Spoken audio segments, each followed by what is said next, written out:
Vous, communistes socialistes, n'avez rien trouvé de mieux que de dire le 1er mai, ce sera le symbole de 0,4%, sinon rien. Dat is toch een probleem, meneer de minister? Dat is toch een probleem?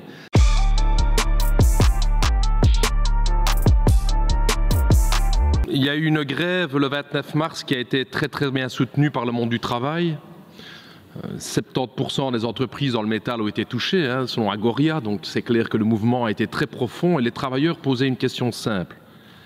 Pourquoi, dans ce pays, alors que 40% des entreprises cotées en bourse reversent des dividendes plus élevés cette année-ci que l'année précédente, nous ne pourrions pas voir nos salaires augmenter de plus de 0,4%.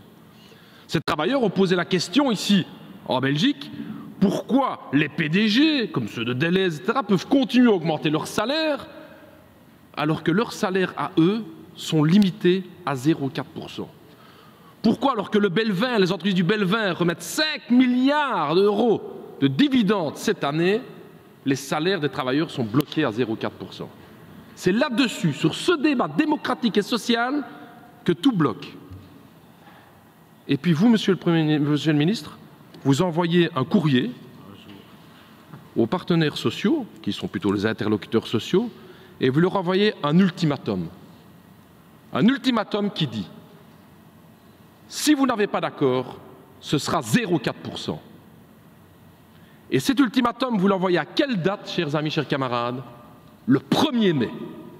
Le 1er mai, une date qui normalement est symbolique de conquête sociale, d'avancée salariale, de congés payés, de réduction du temps de travail. Vous, communistes socialistes, n'avez rien trouvé de mieux que de dire le 1er mai, ce sera le symbole de 0,4%, sinon rien.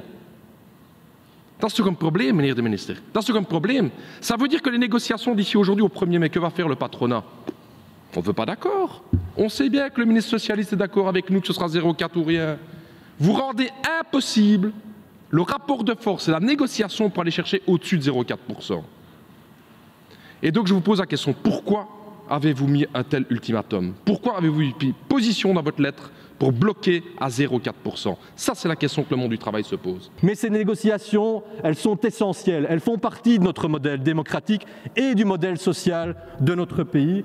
Et, mesdames et messieurs, je pense qu'elles doivent aussi avoir lieu de manière sereine, dans le respect des partenaires sociaux qui ont demandé aussi de la discrétion par rapport à ces négociations. Nous nous réjouissons également que la loi de 96 puisse s'appliquer une nouvelle fois et reste impératif, et qu'il n'y avait donc pas de raison de vouloir la modifier.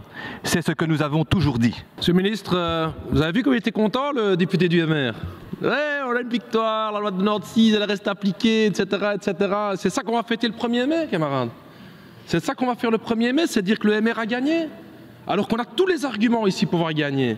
Le ministre a pris position en envoyant une lettre en disant s'il n'y a pas d'accord le 1er mai, ce sera l'application du 0,4%.